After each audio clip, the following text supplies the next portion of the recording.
අදත් ඔබ රැඳිලා ඉන්නේ GJ Spoken English channel එකත් සමගයි. මම ගිහාන් ජයසුන්දර. අද මොකද්ද මම ඔයගලන්ට කියලා දෙන්න යන්නේ කියලා අපි බලමු. දැන් මේ අතේ මාට්ටුනා කියලා කොහොමද ඉංග්‍රීසි වලින් කියන්නේ? අතේ මාට්ටුනා එහෙම නැත්නම් අතටම අහු වුණා. හරි. අපි බලමු කොහොමද ඒක ඉංග්‍රීසියෙන් කතා කරන්නේ කියලා.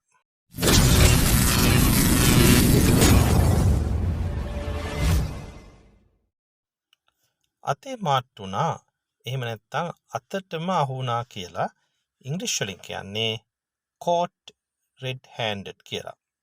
caught red handed. මේක සාම්ප්‍රදායික යෙදුමක්. ඒ කියන්නේ අපි කියනවා ඉංග්‍රීසි වලින් idiom එකක් කියලා. ඒ වගේම ඉඟි වැකි යන නමිනුත් ඒව හඳුන්වනවා. ඉතින් විවිධ නම් සිංහලයේ පාවිච්චි වෙනවා මේ idioms වලට. හරි. දැන් මේ පළවෙනි වාක්‍ය බලන්න. I caught him red handed. මම ඔහුව අතටම අල්ලගත්තා. ඔව් මම ආයිනේ ඔහුව අතටම අල්ලගත්තා. right? දැන් බලන්න I caught him red handed. මම ඔහුව අතටම අල්ලගත්තා.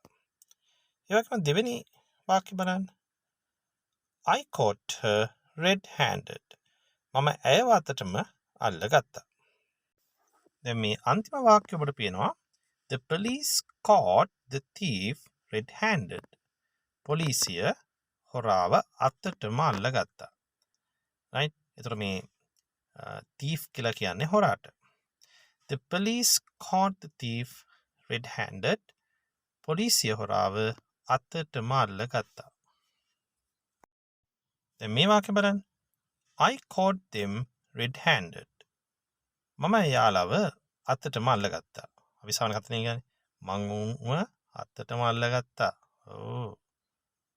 මං උන්ව අතටම අල්ලගත්තා. I caught them red handed. අපි සාමාන්‍ය වහරේ කතා කරනවා.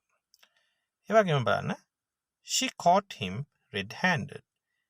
ඇය ඔහුව අතටම අල්ලගත්තා. ඔව් අදින ඔහුගේ සෙල්ලම් ටික ඉවරයි ඈ.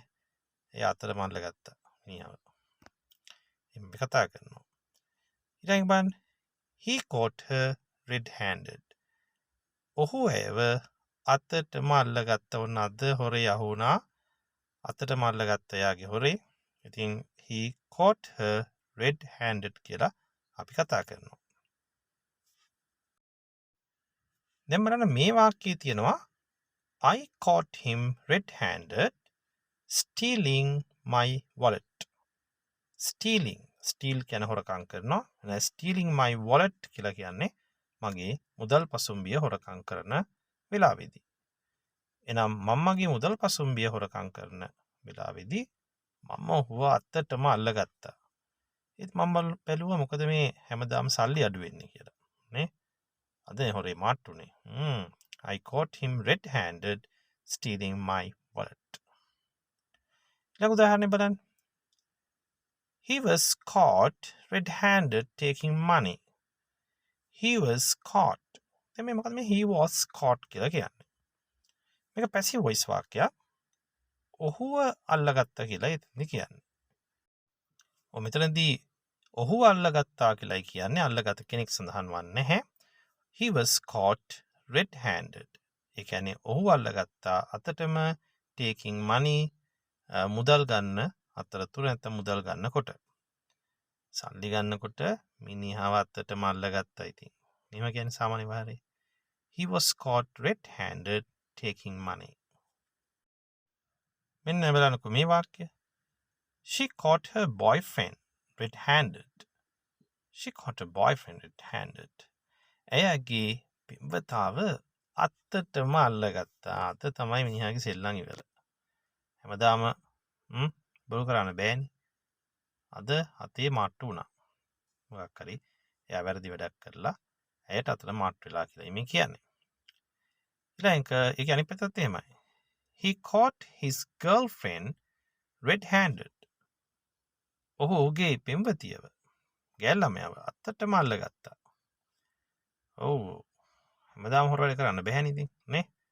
අද ඔන්න හොරේ අහු වුණා. මොකක් හරි එයාගේ වැරදි වැඩක් වෙන්න පුළුවන්. He caught his girlfriend red-handed. මෙන්න මේ ආකාරයෙන් ඕගොල්ලන්ට මේ caught red-handed කියන භාවිතය යොදා ගනිමින් විවිධ වැකි තමන්ට අවශ්‍ය වැකි කතා කරන්න හැකියාව තියෙනවා. ඔයනම් මම හිතනවා අදත් ඕගොල්ලෝ ඔබේ දැනුමට යම් දෙයක් එකතු කරගන්න ඇති කියලා. එහෙනම් අපි ළඟදිම තවත් වීඩියෝ එකකින් හම්බ වෙමු. එතෙක් ඔබට සුබම සුබ දවසක්.